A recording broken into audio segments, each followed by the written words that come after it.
요한일서 우리 6번째 오늘 보는 날입니다. 요한일서에서 우리는 지난주까지 이제 두 가지의 중요한 주제를 이제 살펴봤습니다.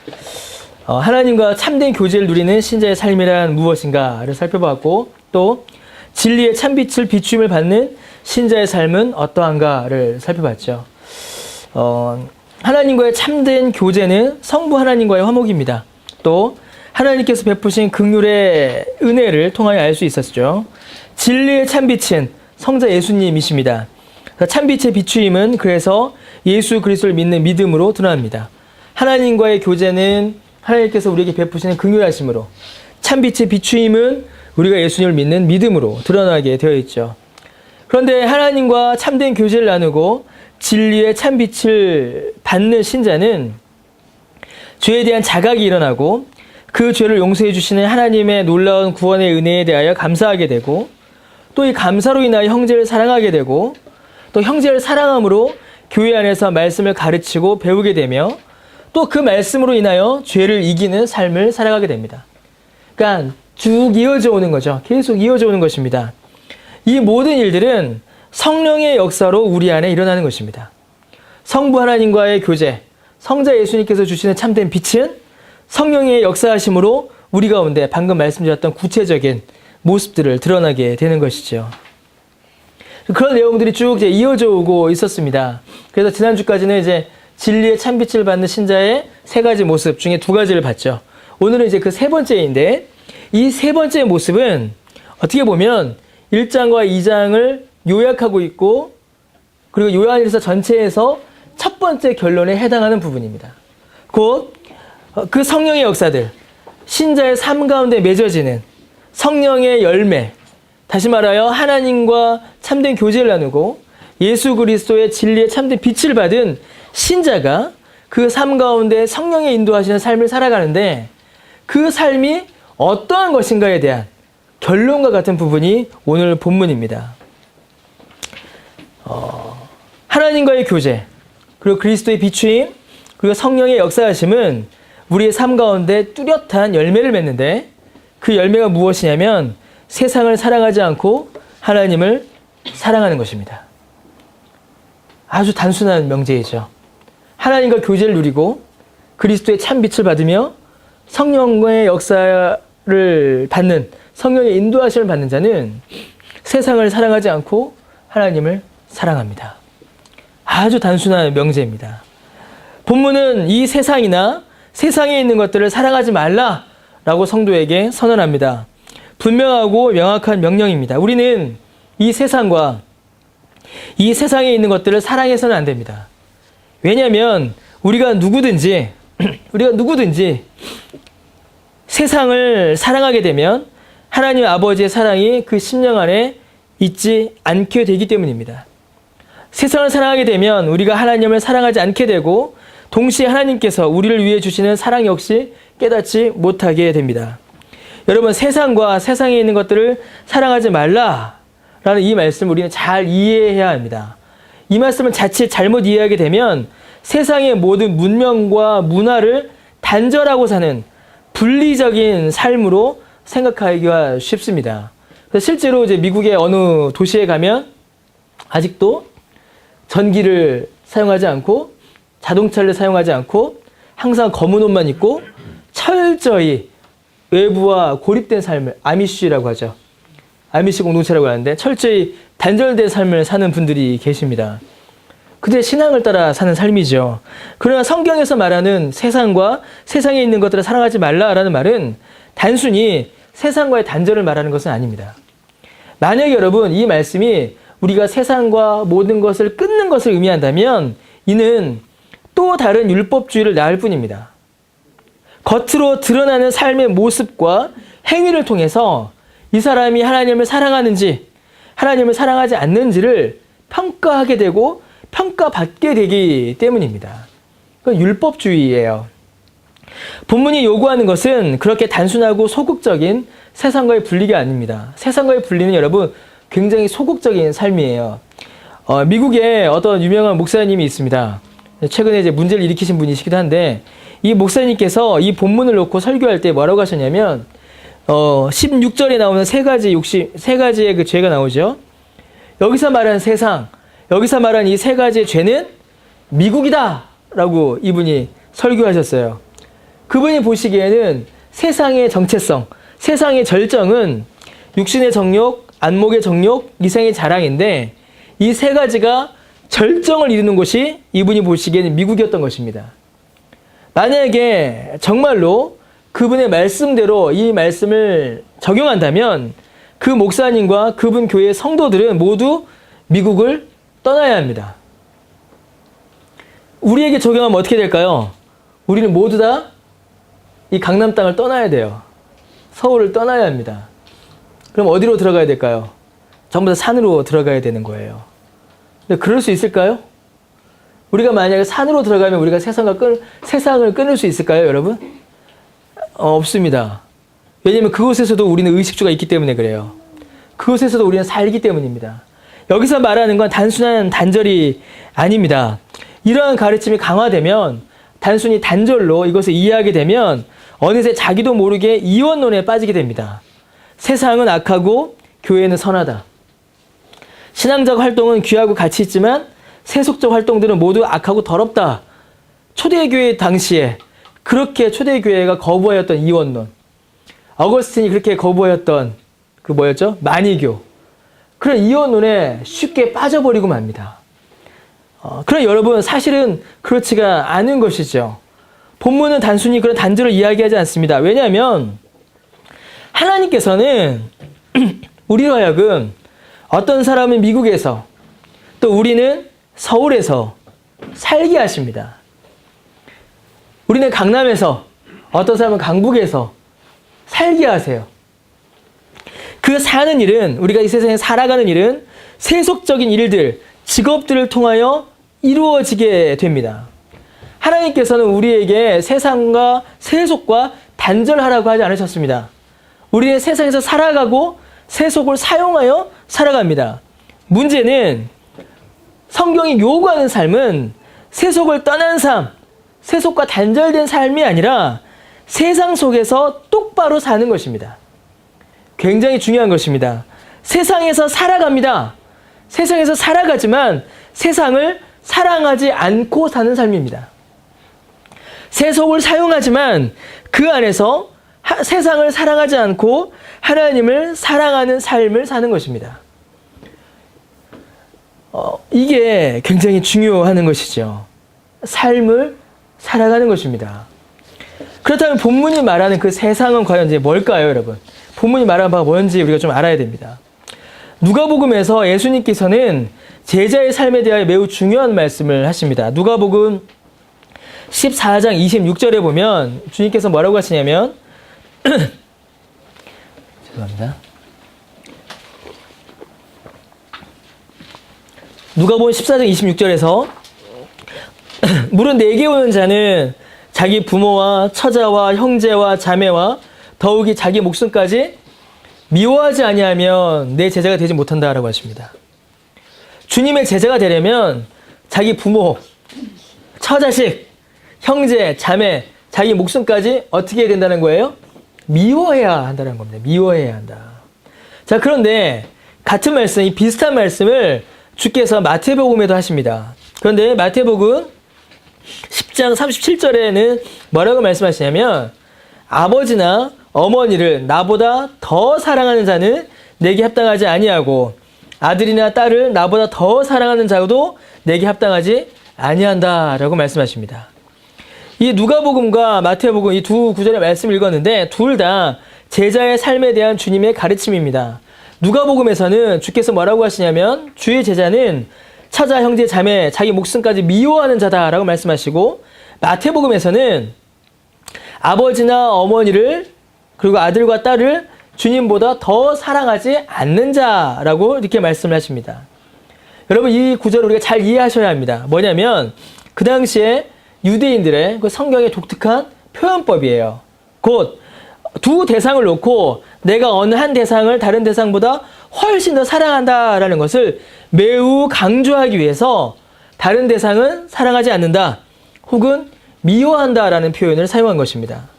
자, 이 말씀을 본문에 적용해야 합니다. 요한은 지금 이 본문에서 두 사랑을 비교하고 있습니다. 하나는 세상과 세상의 것을 사랑하는 것이고 다른 하나는 하나님을 사랑하는 것입니다. 우리는 이 두 사랑 사이에 서 있습니다. 선택해야 돼요. 이 두 사랑 사이에서 하나의 사랑을 선택해야 됩니다. 여러분, 사랑을 취향의 문제로 착각하시면 안 됩니다. 사랑은 취향의 문제가 아니에요. 짜장면 먹고 짬뽕 먹고 이 문제가 아닙니다. 두 개 합쳐서 짬짜면 먹으면 안 되나? 그런 문제가 아니에요. 사랑은 취향의 문제가 아닙니다. 사랑은요, 사랑입니다. 그래서 한 남편이 두 아내를 사랑할 수 없고 한 아내가 두 남편을 사랑할 수 없는 것과 같은 이치입니다. 사랑은요, 단정적입니다. 사랑은 절대적이고 사랑은 전 인격을 드리는 것이기 때문에 둘을 동시에 사랑할 수 없습니다. 하나를 선택해야 돼요. 여러분, 우리는 소극적으로 세상과 세상의 것을 사랑하지 않는 방법을 단절을 통하여 선택할 수 있습니다. 그러나 그것 자체가 본문이 말하는 신자의 참된 삶은 아닙니다. 만약에 그것이 옳다면 아까 말씀드린 것처럼 우리는 모두 수도원에 들어가야 됩니다. 절에 들어가든가 단절돼야 합니다. 여러분, 마태복음 17장에 보면 주께서 제자들과 매우 특별한 경험을 하시죠. 변화산에 올라가십니다. 산에 가셨는데 예수님 변화되시고 모세와 엘리야가 나타납니다. 아주 특별한 경험을 합니다. 그런데 여러분, 그 경험의 특징이 무엇이냐면 세상과 단절된다는 것입니다. 그들이 예수님과 제자들이 그 산에 올라갔지만 그 순간 그 공간은 세상과 단절되는 공간입니다. 매우 신비롭고 매우 놀라운 경험을 하게 되죠. 제자들은 거기에 머물길 원합니다. 뭘 원한 거죠? 제자들은 단절을 원한 겁니다. 왜요? 이 산을 내려가면 이 마을은 어떠니까? 이 마을은 아비규환이죠. 싸워야 되고 일해야 되고 고생해야 되고 미워해야 되고 온갖 죄가 난무하는 마을입니다. 그 마을에 내려가는 것보다 지금 이 산은 어때요? 거룩합니다. 주께서 변화되셨고 모세와 엘리야가 있고 신비롭고 거룩하고 변화된 곳, 단절된 공간이죠. 제자들은 그곳에 있기를 소원했습니다. 그곳에 있으면 훨씬 더 자기가 거룩해질 거라고 믿은 것이죠. 그러나 주님께서는 어떻게 하세요? 내려가자라고 하십니다. 거룩한 산이 아니라 시끄럽고 더러운 마을로 가자라고 하시는 것입니다. 여러분, 주께서 제자인 사도 요한을 통하여 우리에게 주시는 그 신자의 삶은 훨씬 더 적극적인 삶입니다. 세상과 단절되는 삶이 아닙니다. 무슨 삶일까요? 여러분, 세상과 세상의 것을 사랑하지 않는 삶은 세상과 단절되는 삶이 아니라 하나님을 사랑하는 삶입니다. 하나님을 더욱더 사랑하는 삶입니다. 세상과 하나님 사이에서 하나님을 선택하는 삶입니다. 여러분, 이 부분을 놓쳐서는 안 됩니다. 우리가 우리의 삶에서 이전의 세상 것들을 끊어내는 결단을 할 수 있습니다. 또 해야 합니다. 우리가 예수 믿으면 우리의 삶이 바뀌어야 돼요. 이전에 즐기던 죄악된 모습들을 끊어내야 합니다. 끊을 수도 있습니다. 그런데 여러분, 만약에 그러한 결단과 행동이 하나님을 사랑하는 것으로 이어지지 않는다면, 또 그것이 하나님을 사랑하는 사랑으로 나타나지 않는다면 그건 훨씬 더 위험한 것이 되고 맙니다. 내가 이전에 죄를 끊었다. 그런데 그 죄를 끊음이 하나님을 사랑하는 것으로 이어지지 않고 다른 방향으로 이어질 수 있다는 것이에요. 나를 자랑하고 내 경건을 자랑하고 다른 사람을 정죄하는 방향으로 이어갈 수 있다는 것입니다. 여러분, 금연과 금주는 거룩한 일입니까? 한번 대답해 보세요. 금연과 금주는 거룩한 일인가요? 금연과 금주는요, 여러분, 건강에 좋은 일입니다. 정확히 이해하셔야 돼요. 금연과 금주는 건강에 좋은 것이지 그것 자체가 거룩한 일은 아닙니다. 근데 그걸 왜 우리가 좋다고 하고 왜 저는 설교 때마다 그러라고 얘기하나요? 그 자체가 거룩한 일이요, 그 자체가 하나님과의 참된 교제를 누리고 진리의 빛을 발하기 때문이 아닙니다. 금연함으로 말미암아, 금주함으로 말미암아 하나님을 더욱 사랑하게 되는 일에 도움을 받기 때문에 그렇습니다. 여러분 건강을 위해서 금연하고 금주하는 사람들은 얼마나 많은지 모릅니다. 요즘에는 길 가다 담배 피면요 욕먹어요. 그래서 담배 끊는 사람들은 굉장히 많습니다. 그러나 그 사람들을 가리켜서 우리는 거룩하다라고 하지 않아요. 그 사람들을 가리켜서 하나님의 자녀다라고 하지 않습니다. 하나님의 자녀는 어떤 사람이에요?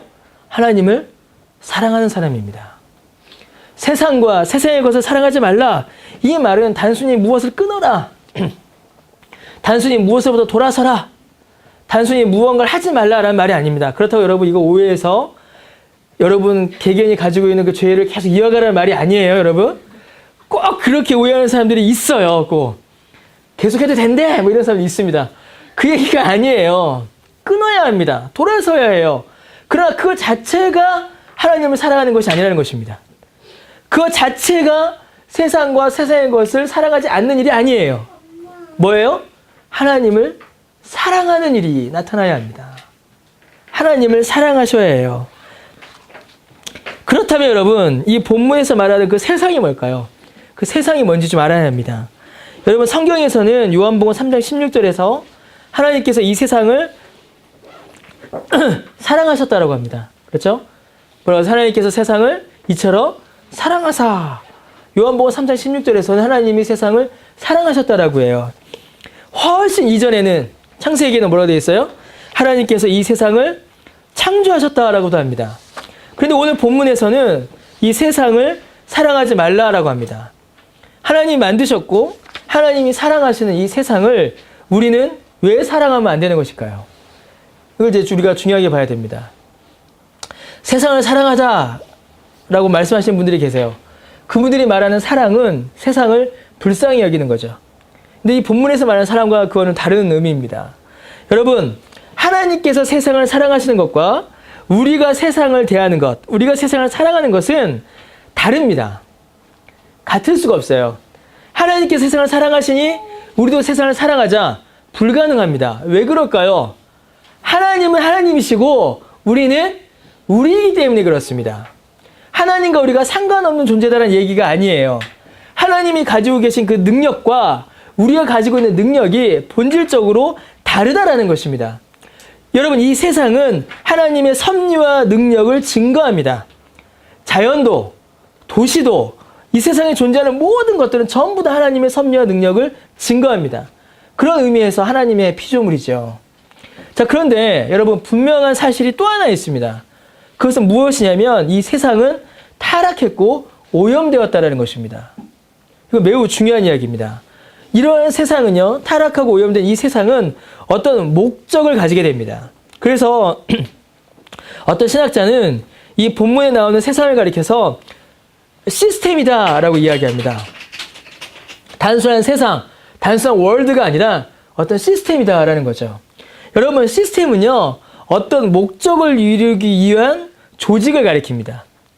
그냥 만들어진 게 아니에요. 어떤 조직이 갖추어지고 어떤 시스템이 갖추어지는 것은 그것을 통하여서 어떤 목적을 이루고자 합니다. 자, 그래서 여러분, 세상을 시스템이다라고 할 때는 매우 중요한 의미가 그 안에 있는 것이에요. 뭐냐면 세상이 어떤 목적을 가지고 있다는 것이죠. 여러분, 아주 중요한 겁니다. 아무 생각 없이 살아가는 그냥 있는 세상 같지만 그렇지 않다는 것이에요. 이 세상이 목적이 있다는 것입니다.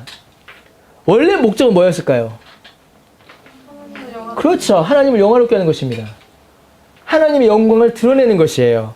그런데 오염됐고 타락했어요. 그러면 그 목적 역시 오염됐고 타락했습니다. 그 세상에 가지고 있는 목적, 이 세상이라는 시스템이 추구하는 목적은 하나님을 거역하는 것입니다.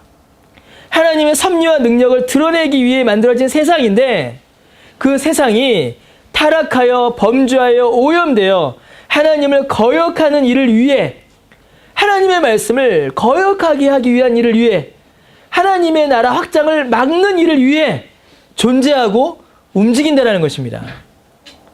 세상은 그렇게 움직여요. 여러분, 우리는 인류 최초의 문명을요, 성경에서 찾을 수가 있어요. 성경에 기록된 인류의 최초의 문명이 있습니다. 어디에 나오냐면 창세기 4장에 등장하게 되죠. 창세기 4장에 넘어가면 가인이 이제 에덴 동산에서 쫓겨납니다. 그 쫓겨나서 가인이 뭘 만들어요? 결혼하고 애 낳고 도시를 만듭니다. 그 도시 이름이 뭘까요, 여러분? 에녹성이죠. 너무 참 잘 알아서 편해요, 설교하기가. 에녹성입니다. 단순히 캐슬, 성이 아니에요. 시티입니다. 도시에 국가를 만든 겁니다. 범죄한 가인이 만들어 놓은 세상이 바로 우리 인류 문명의 첫 번째 시작인데 그게 바로 에녹성입니다.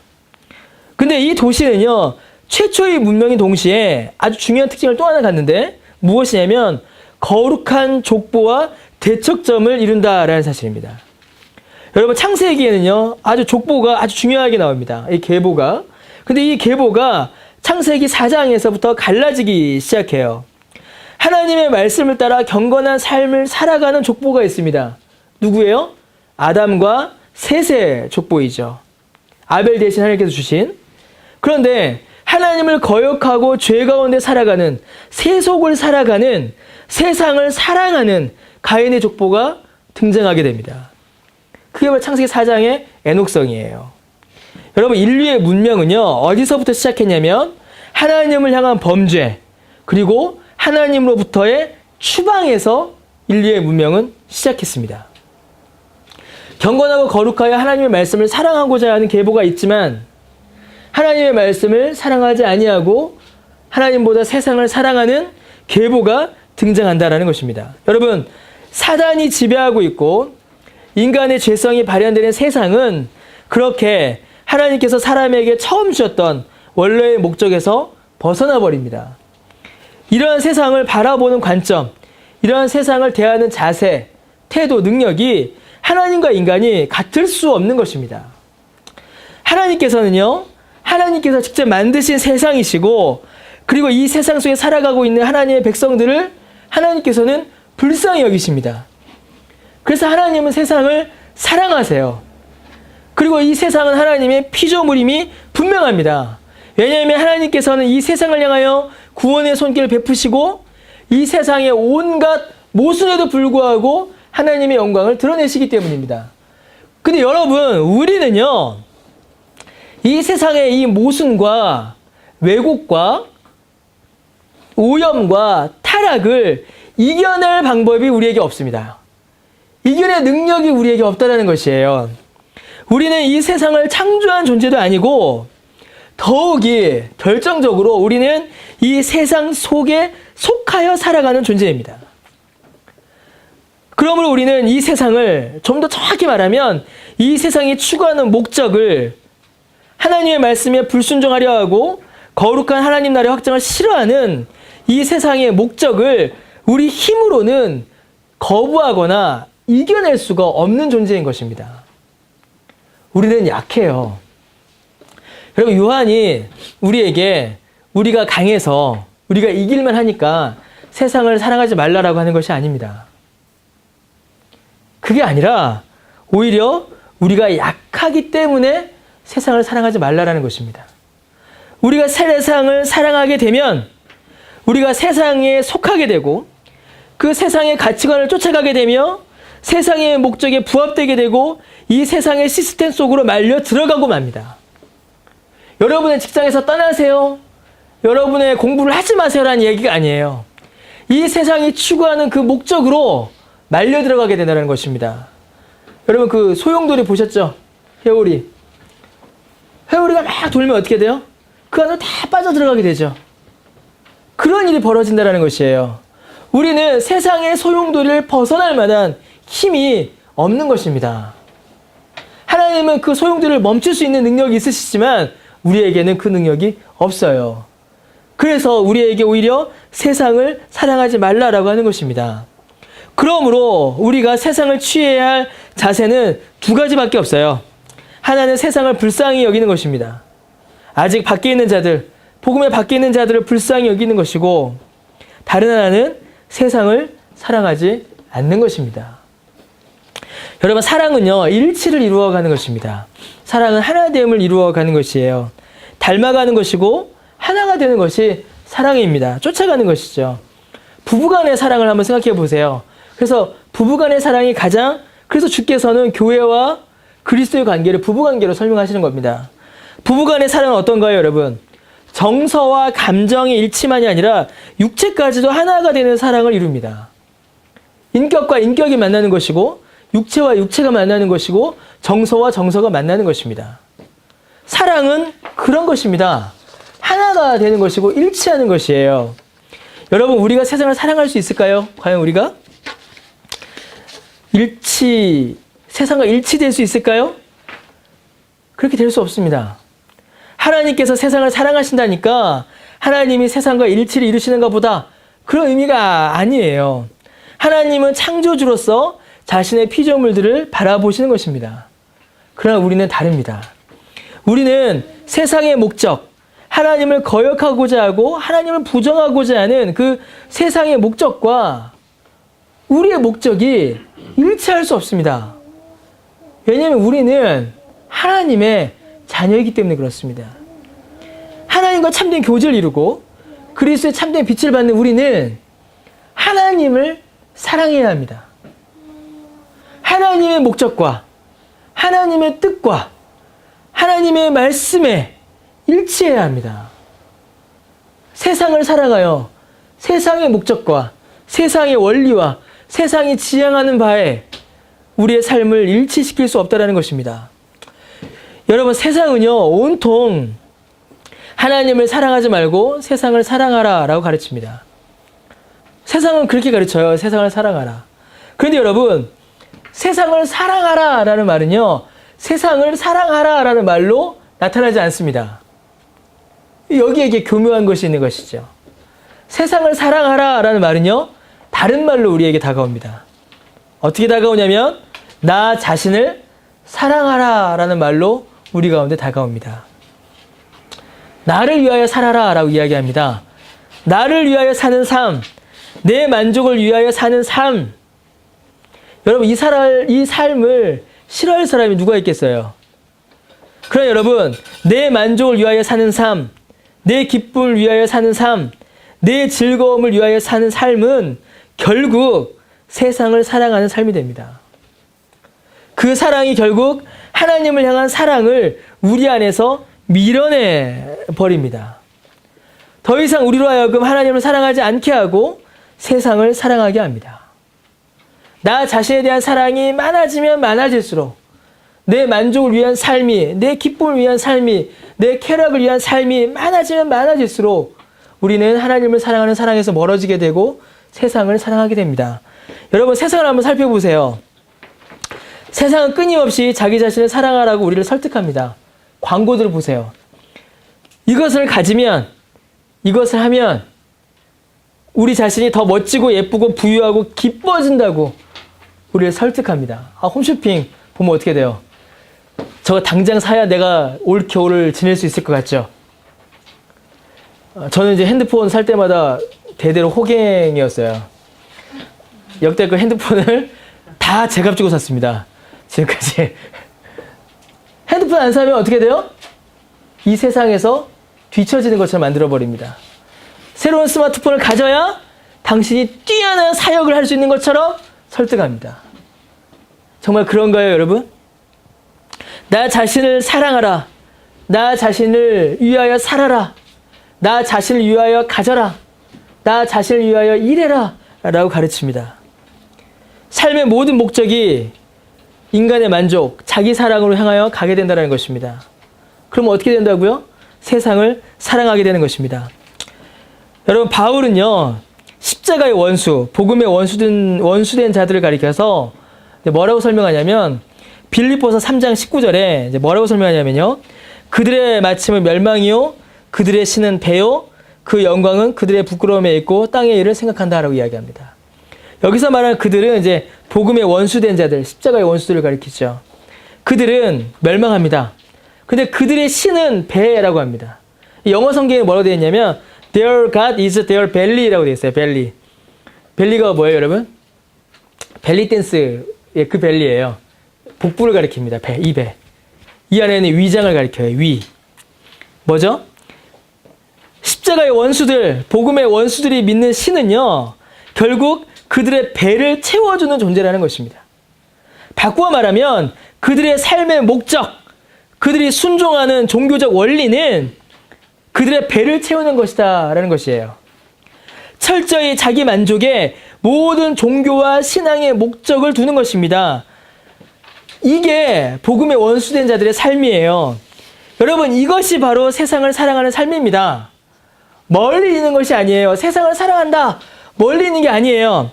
여러분, 만약에 오늘 우리가 신앙생활을 한다고 하면서 여전히 내 배를 채우는 일에 신앙의 목적을 둔다면 우리는 하나님을 사랑하는 것이 아니라 세상을 사랑하는 것입니다. 그래서 선포되어지는 설교가 예수님의 이름을 부르고 찬송을 하고 기도를 하고 난리를 쳐도 그 신앙생활의 목표가 나의 만족이고 내 목표의 성취라면 그것은 기독교가 아닙니다. 그것은 하나님을 사랑하는 것이 아니에요. 그것은 세상을 사랑하는 것입니다. 헌금을 수억 수십억을 하고 주님을 사랑한다라고 그렇게 외치고 선한 일을 그렇게 많이 하여도 그것을 통하여서 내 만족을 추구한다면 그건 거짓된 신앙입니다. 그것은 세상을 사랑하는 것이에요. 그것은 하나님을 사랑하는 것이 아닙니다. 그래서 여러분, 가장 큰 우상은 나 자신이에요. 내 만족을 위하여 살아가는 내 위장이라는 것입니다. 내 만족인 것이에요. 그래서 여러분, 이 세상을 사랑하는 것은 16절에 세 가지의 모습으로 나타납니다. 결국 이 세 가지의 모습은요, 나 자신을 사랑하는 것입니다. 육신도, 안목도, 이생, 지금의 삶도 여러분, 다 내게 있는 것이지 내 밖에 있는 것이 아니에요. 안 그렇습니까, 여러분? 육신의 정욕, 안목의 정욕, 이생의 자랑이 내 밖에 있나요? 다 내 것입니다. 내 안에 있는 것이에요. 결국 끝없는 자기애가 여러분, 세상을 사랑하게 만드는 것이고, 이 세상을 사랑하게 만드는 것이 하나님을 사랑하지 않는 것으로 결론 짓게 만들고 맙니다. 오늘날 교회들을 바라보면 참 슬픈 일이 있어요. 자기애를 강조하죠. 주께서 뭐라고 하셨죠? 자기를 부인하라고 하셨습니다. 근데 오늘날 자기애를 강조합니다. 자기를 긍정하라고 하죠. 자기의 믿음과 자기의 능력과 자기의 힘을 긍정하라고 가르칩니다. 여러분, 그거는 복음이 아니에요. 그건 가짜입니다. 자, 여러분, 첫 번째 등장하는 것이 육신의 정욕입니다. 여러분, 육신의 정욕. 우리의 육체는 여러 가지 욕구가 있습니다.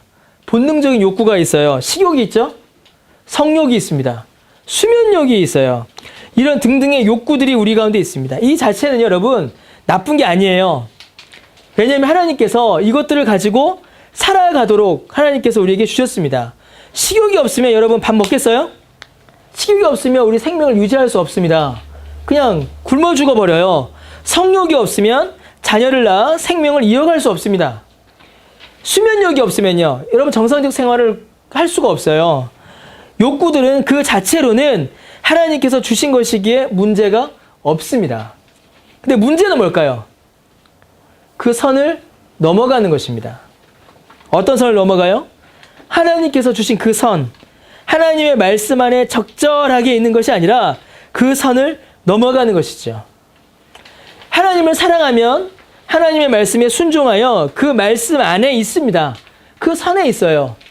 그러나 하나님께서 주신 것임에도 불구하고 자기를 사랑하게 되면 그 선을 넘어가 버립니다. 자기를 사랑하게 되면 세상을 사랑하는 것으로 인하여 그 선을 넘어가 버립니다. 그래서 어떻게 될까요, 여러분? 식욕이 생명을 유지하는 것에서 그치는 것이 아니라 탐욕으로 변질돼 버립니다. 더 가지려고 하죠. 남의 거 뺏으려는 탐욕이 돼버려요. 성욕이 부부간의 사랑과 자녀를 이어가는 것이 아닌 음욕으로 변질돼 버립니다. 휴식을 취하고 새 힘을 얻기 위한 수면욕이 일하지 않으려는 게으름으로 변질돼 버리고 맙니다. 육신의 욕망은 하나님께서 주신 것입니다. 그러나 그것이 하나님 말씀 안에 지배를 받을 때는 정당한 것이 되지만 자기로 인하여 세상을 사랑함으로 인하여 그 말씀을 넘어서 버리면 너무나도 추악한 죄의 모습으로 전락해 버리고 마는 것입니다. 그 다음 뭐가 있어요? 16절에 보니까 육신의 정욕과 안목의 정욕이 나오죠. 눈에 좋게 보이는 것입니다. 자기 눈에 그리고 다른 사람의 눈에 좋게 보이려는 모든 욕심을 가리키는 것입니다. 사치와 허세, 호색, 탐심, 명예욕을 추구하는 것이죠. 우리는 하나님 보시기에 합당한 존재가 되어야 합니다. 우리를 바라보고 평가하는 눈은요, 여러분, 우리 자신의 눈이거나 다른 사람의 눈이 아니라 하나님의 눈이어야 합니다. 그래서 태초에 여러분 우리가 기억하셔야 합니다. 하나님께서 사람을 지으시고 뭐라고 하셨죠?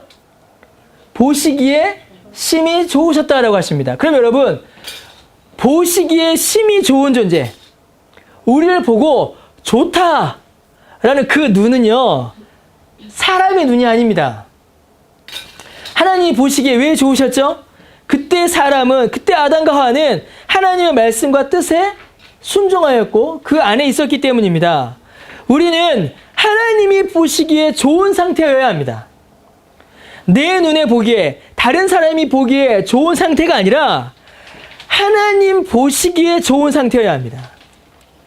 하나님 보시기에 내가 좋은지 나쁜지를 선택하셔야 돼요. 여러분, 제가 예전에 얘기를 한번 드린 것 같기도 한데요. 뭐냐면 부산에 저희 모교에서 있었던 일입니다. 제가 들었나요? 부산은 여러분 모피가 필요하지 않은 도시예요. 부산 가보셨어요? 부산은 모피 필요하지 않습니다. 한겨울에도 저 반팔 입고 다니고 그랬어요. 부산은 모피가 필요 없어요. 그런데 부산의 제 모교에서 어떤 권사님이 모피를 입으신 겁니다. 그 다음 주에 어떤 일이 벌어졌을까요? 예, 말씀드렸어요. 모피 배틀이 벌어졌어요. 부산에서. 예, 어이없는 일이 벌어지고 맙니다. 부산에서 웬 모피, 두꺼운 잠바도 더워 죽겠는데 난방이나 안 하나요? 난방도 빵빵하게 하는데 왜 모피 배틀이 벌어져요? 사람의 눈에 보이기 좋은 걸 원하는 겁니다. 사람들이 나를 어떻게 볼 것인가? 사람들이 나를 어떻게 평가할 것인가?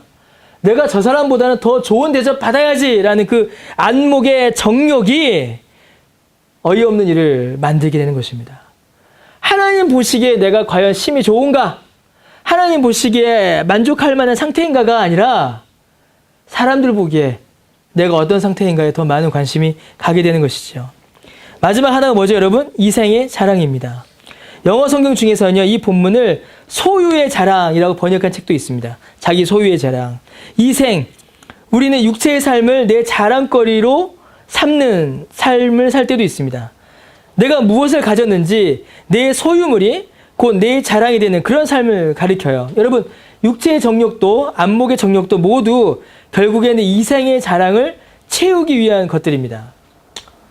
여러분, 성경은 우리에게 무엇을 가지라고 할까요?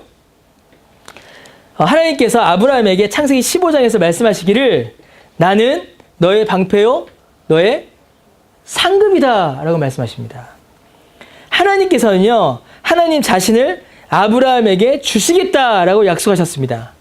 아브라함의 소유는, 아브라함의 자랑은요, 하나님 곧 그분 자신이셨습니다. 자, 꼭 이렇게 설교하시는 분들 계세요. 아브라함이 부자였죠. 여러분 아세요? 아브라함 거부였습니다. 이삭은요? 거부였습니다. 야곱은요? 역시 거부였습니다. 그래서 어떻게 하자? 아브라함, 이삭, 야곱처럼 우리도 믿음 안에서 거룩한 불을 갖자라고 설교하시는 분이 계십니다. 성경을 잘못 보신 거예요. 왜냐하면 아브라함도 이삭도 야곱도 단 한 번도 그들이 가진 소유를 자랑한 적이 없어요. 그들이 가진 소유를 하나님 앞에 드러내놓고 하나님 주신 은혜다라고 자랑한 적 없습니다. 그러나 아브라함이 자랑한 게 있어요. 뭐죠? 하나님이 내 소유다라는 사실은 자랑했습니다. 아브라함도 이삭도 야곱도 하나님이 내 기업이시다, 하나님이 내 상급이시다라는 사실은 자랑했습니다. 하나님을 소유함을 자랑했다라는 것이에요. 우리의 자랑은 뭐여야 돼요? 그래서 하나님을 소유한 것이 우리의 자랑이어야 합니다. 여러분, 잘생긴 분들 계세요? 잘생기셨어요, 여러분 다. 여러분 다 예쁩니다. 여러분의 외모 자랑할 수 있겠어요? 박철호 끝납니다. 우리의 외모 자랑 못합니다. 우리의 돈을 자랑할 수 있을까요? 돈 자랑 못합니다. 여러분 건강을 자랑하시겠어요? 건강 자랑 못합니다. 우리가 자랑할 수 있는 것은 우리의 소유가 아니에요. 우리가 자랑할 수 있는 것은 바울이 뭐라고 됐어요? 오히려 내 약함을 자랑한다라고 했습니다. 약함을. 왜 그럴까요? 그리스도만을 자랑해야 되기 때문에 그렇습니다. 하나님만을 자랑해야 되기 때문에 그렇습니다. 내가 그리스도와 연합되어 있다는 사실, 하나님이 내 상급이시다는 사실, 내가 하나님의 말씀을 손에 쥐고 있다는 그 사실을 우리는 자랑해야 합니다. 여러분의 소유 중에서 자랑할 거는 없습니다. 우리가 가지고 있는 것들은 그것이 무엇이라 할지라도 17절의 말씀처럼 이 세상도 그 정욕도 다 지나가는 것입니다. 영원한 것이 아니에요. 그냥 지나가는 거, 사라지는 거, 약한 것을 여러분의 자랑으로 삼지 마세요. 영원한 것을 여러분의 자랑으로 삼으시기 바랍니다. 우리는 하나님을 자랑해야 합니다. 하나님을 소유하고 있다는 사실, 하나님의 은혜를 받았다는 사실을 자랑하셔야 합니다. 결국 이 세 가지는요, 여러분, 한 곳을 향하여 갑니다. 어딜 향하여 가냐면 육체의 정욕, 안목의 정욕, 이생의 자랑은 공통적으로, 이거 아주 중요합니다. 하나님을 벗어나려는 데에 모든 초점을 맞춥니다. 여러분 오늘 설교 제일 깁니다. 그냥 마음을 비우고 들으세요. 예. 하나님을 비밀이야. 선우. 예. 다 했어요. 하나님을 벗어나려는 데에 초점을 맞춰요. 육신의 정욕, 안목의 정욕, 이생의 자랑은 공통적으로 하나님을 벗어나고자 합니다. 자유예요, 자유. 왜요? 지금 제가 방금 말씀드렸죠, 이 세 가지? 세 가지 다 제대로 되어 있을 때는 어디에 있는 거예요? 하나님 안에 있는 것입니다. 육체의 정욕은 뭐였어요? 하나님의 주신 말씀대로 본능을 사용하는 것이었고, 안목의 정욕은 뭐였어요? 하나님 보시기에 합당한 것이었고, 이생의 자랑은 뭐였어요? 하나님을 소유했다는 것이 자랑이었죠. 그런데 이 세 가지가 이 선을 벗어나 버리면 전부 다 하나님을 벗어나고자 하는 것이에요. 하나님으로부터의 자유를 얻고자 하는 것입니다. 하나님을 벗어난 욕망, 하나님을 벗어난 인정, 하나님을 벗어난 자랑을 추구하는 것이죠. 여러분, 하나님을 사랑하지 않고 세상을 사랑하는 것이 뭘까요? 지금까지 온 걸 한번 종합해 봅시다. 첫 번째는 나를 사랑하는 것입니다. 두 번째는 하나님으로부터 벗어나는 것입니다. 하나님보다 나를 더 사랑하면, 하나님보다 더 사랑하는 것이 있으면 그 대상을 쫓아가게 되어 있습니다. 우리는 내가 사랑하는 것을 선택하지 싫어하는 것을 선택하지 않습니다. 더 사랑하는 것으로 가기 위해 덜 사랑하는 것을 버리게 돼요. 세상을 싫어하여 하나님을 택하면 좋겠지만 세상을 사랑하여 하나님을 버리게 됩니다. 나를 더 사랑하게 되고 하나님으로부터는 자유로워지려 하는 것이죠. 그러나 여러분, 하나님으로부터의 자유는 어떤 자유인지 아세요? 하나님으로부터의 자유는요, 바로 강을 떠난 물고기의 자유와 같습니다. 이거 아주 중요한 말입니다, 여러분. 잉어 한 마리가 한강에 살아요. 어느 날 이 잉어가 한강이 너무 답답한 겁니다. 막 벌레도 보이고 물도 탁해지고 더러워지는 거예요. 그런데 강 밖으로 고개를 삐끔히 쳐다보니까 뭐가 보여요?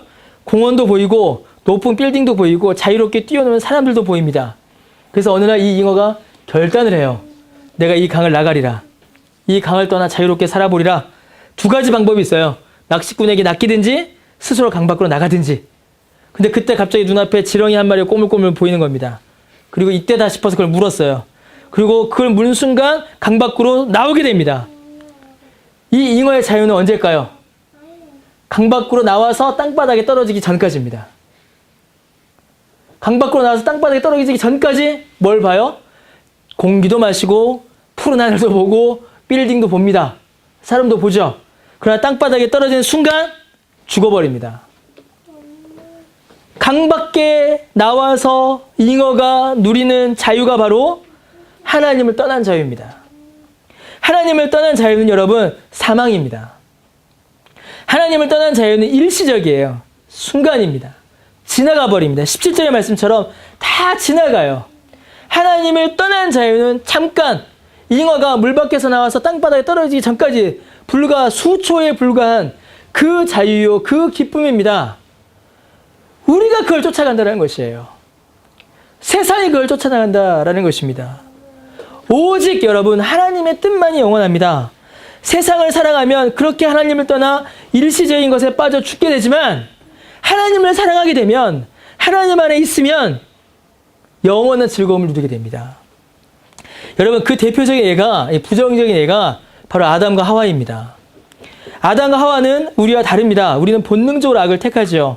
하지만 아담과 하와는요, 선과 악, 하나님의 말씀에 대한 순종과 불순종 사이에서 선택할 수 있는 사람들이었습니다. 그런 능력이 있었어요. 그러니까 우리와 달라요. 우리는 그렇게 고정되어 있습니다. 그러나 그들은 다른 존재들이었어요. 자, 그런데 이 선택지 사이에서 순종과 불순종 이 사이에서 하나님을 사랑하는 것과 자기를 사랑하는 것 이 사이에서 하나님께 속해 있는 것과 하나님으로부터 벗어나는 것 이 사이에서 아담과 하와가 택한 것은 하나님으로부터의 독립이었습니다. 하나님으로부터 독립선언이었어요. 특별히 하나님을 아는 지식에서 독립을 선언합니다.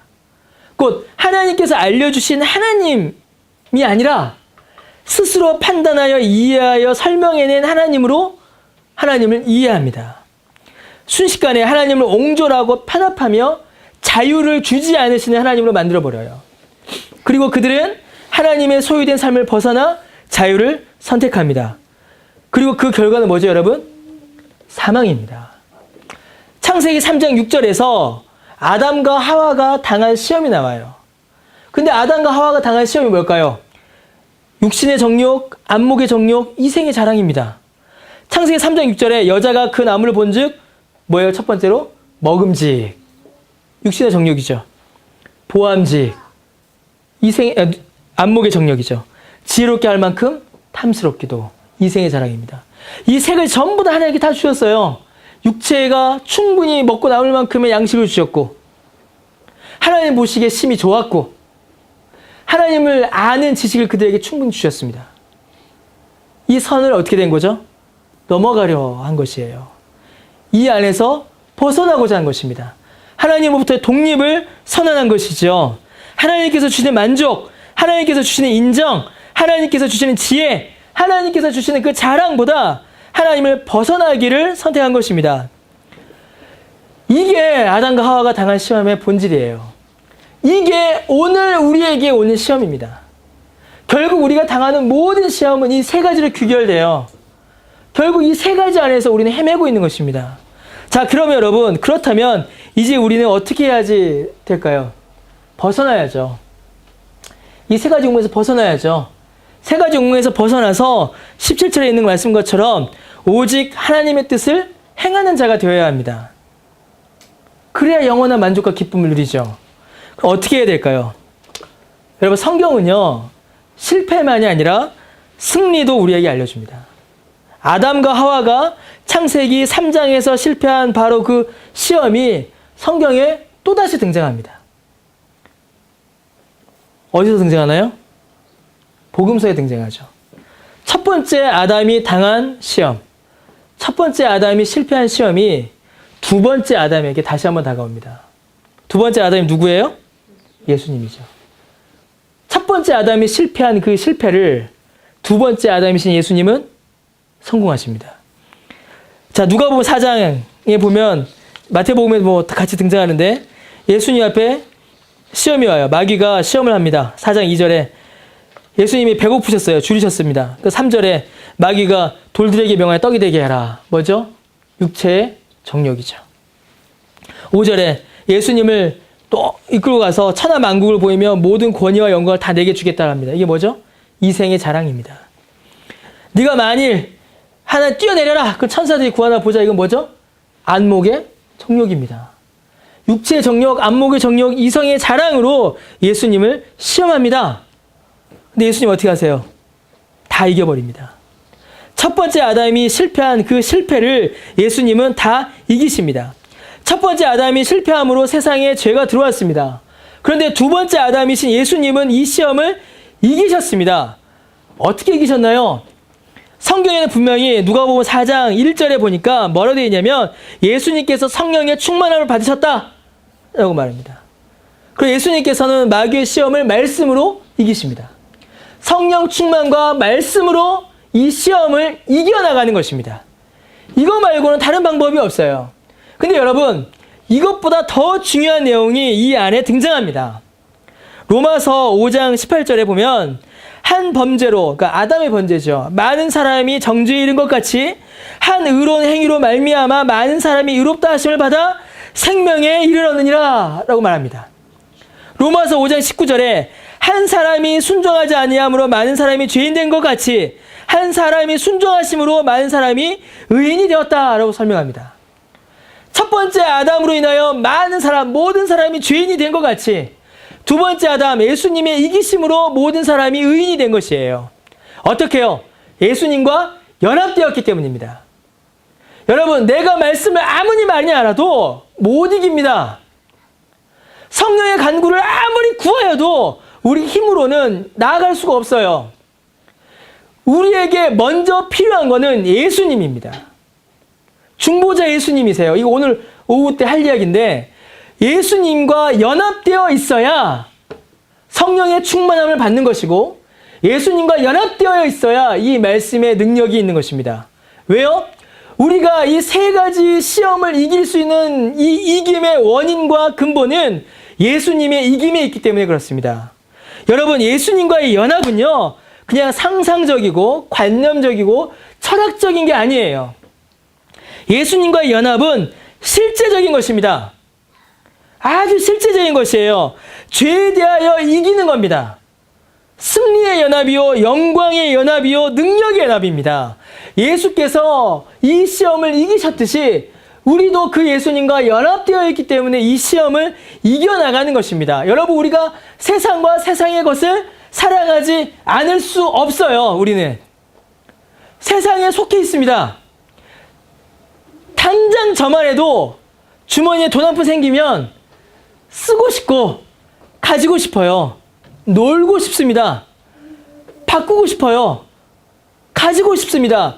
육체의 정욕, 안목의 정욕, 이생의 자랑은 우리를 늘 괴롭혀옵니다. 우리가 어떻게 이기겠어요? 우리가 그 시험을 이길 수 있는 게 단 하나입니다. 예수께서 이기셨기 때문이에요. 그리고 그 예수님과 우리가 연합되어 있기 때문입니다. 예수님과의 연합은 시험을 이기는 연합이요, 승리의 연합이요, 영광의 연합입니다. 주께서 이기셨기 때문에 우리도 그 시험을 이겨나가는 것입니다. 여러분, 우리가 이 시험에 이긴다면 주께서 주신 은혜이니 감사하면 되는 겁니다. 근데 우리는 또 연약해요. 우리가 이 시험에 지기도 합니다. 그럼 어떻게 할까요? 우리가 이 시험에 진다면 그럼에도 불구하고 주께서 우리를 덮으시니 주의 이기심이 나의 짐을 덮으시니 우리는 회개하고 다시 일어설 수 있는 것입니다. 내 능력이, 내 이김이 근본이 아니라 그리스도의 이김이 근본이기 때문에 그렇습니다. 내가 이기면 감사한 것이요, 내가 지면 주의 은혜를 기대하고 간구하면 되는 것이에요. 여러분, 이 세상도 정욕도 다 지나갑니다. 하나님의 자녀를 일시적으로 괴롭힐 수는 있습니다. 그러나 영원히 괴롭힐 수는 없어요. 왜냐하면 우리는 하나님의 뜻 안에 있기 때문입니다. 우리는 하나님의 뜻 가운데 영원히 거하기 때문이에요. 하나님이 영원하시니 그 말씀 안에 거하는 우리 역시 영원한 사귐으로 나아가는 것입니다. 만약에 그것이 우리에게서 나왔다면 여러분 얼마나 불안하겠어요. 그러나 그것이 우리에게서 온 것이 아니라 하나님에게서 온 것입니다. 그리스도에게서 온 것이에요. 그리스도만으로 우리는 이 영원한 사귐을 누릴 수 있는 것입니다. 그리스도로 만족하고 그리스도로 기뻐하고 그리스도를 자랑하는 삶을, 이 교제에서 주시는 영원한 만족과 기쁨과 생명을 누리는 삶을 살게 되는 것입니다. 결국 육체의 정욕, 안목의 정욕, 이생의 자랑을 극복하는 것은 예수님으로 인하여 만족하고 예수님으로 인하여 기뻐하고 예수님을 자랑하는 것입니다. 예수님과의 연합인 것입니다. 하나님과 참된 교제를 누리며 그리스도의 참빛, 진리의 빛을 받은 사람은 성령의 인도하심으로 살아갑니다. 그리고 그 삶은 몇 가지 모습으로 나타났죠. 죄에 대한 자각, 죄를 용서해 주신 은혜에 대한 감사, 그리고 그 감사로 인한 형제 사랑, 그리고 형제 사랑의 구체적인 모습인 말씀에 대한 이해와 교육, 그리고 이 모든 것은 하나로 귀결되어 세상을 사랑하지 않고 하나님을 사랑하는 것으로 귀결됩니다. 세상은 자기 자신을 사랑하라 라고 말합니다. 그리고 세상의 것을 사랑하고 추구하라 라고 말합니다. 더 많은 수입과 더 많은 이익과 더 많은 편리를 추구하고 모든 일의 목적을 자기 만족에 두라 라고 가르칩니다. 심지어 종교도 그렇게 두라 라고 가르치죠. 그러나 성경은 신자의 삶은 그게 아니라고 말씀하십니다. 하나님과의 영원한 교제, 하나님과의 참된 교제는 하나님으로 인하여 만족하고 하나님으로 인하여 즐거워하고 하나님을 자랑하는 삶입니다. 주님께서는 자기를 부정하고 하나님께 오라라고 하셨습니다. 자기애가 아닌 하나님을 사랑하는 것을 택하라라는 것이죠. 하나님을 사랑해야 합니다. 여러분, 하나님 사랑하는 것이 뭘까요? 예수 그리스도 안에 거하는 것입니다. 예수 그리스도를 믿는 것이며 그와 함께하는 것이며 성령의 인도하심을 받는 삶입니다. 우리의 모든 연약함을 덮으시는 주의 은혜를 의지하여 그 은혜에 기대어 사는 삶입니다. 이게 주를 사랑하는 삶이에요. 여러분, 하나님을 사랑하시기 바랍니다. 요한일서는 사랑이 많이 나와요. 가장 궁극적 사랑은 하나님 사랑입니다. 여러분, 우리가 하나님을 사랑하지 않으면 우리가 사랑이라고 말하는 모든 사랑은 다 가짜입니다. 하나님을 향하여 가장 깊은 사랑을 드리시기 바랍니다. 우리의 신앙의 목적은요, 하나님 사랑하는 겁니다. 예수님 사랑하는 거예요. 다른 거가 아니라 예수님 사랑하는 거, 하나님 사랑하는 일이 우리의 신앙의 목적입니다. 예수를 알아, 예수를 믿어, 예수를 닮아가자라는 얘기 제가 종종 말씀드렸죠. 예수를 닮는 게 뭐겠어요? 어떻게 예수를 닮아갈까요? 예수님을 사랑해야 예수님을 닮아갑니다. 여러분, 왜 부부들이 닮아갈까요? 사랑하기 때문에 그렇습니다. 사랑하면 일치하게 되고 일치하게 되면 닮아가게 됩니다. 하나님을 사랑하시기 바랍니다. 죄를 이기는 그 이김으로, 세상보다 하나님을 더욱 사랑하는 그 사랑으로, 세상 속에서 살아가지만 세상을 사랑하는 것이 아닌 그리스도를 사랑하는 그 사랑으로 세상을 살아가는, 세상 속에 살아가지만 하나님과 영원한 교제를 누리는 삶을 사시는 저 여러분 되시기를 주의 이름으로 간절히 축원합니다. 기도하겠습니다.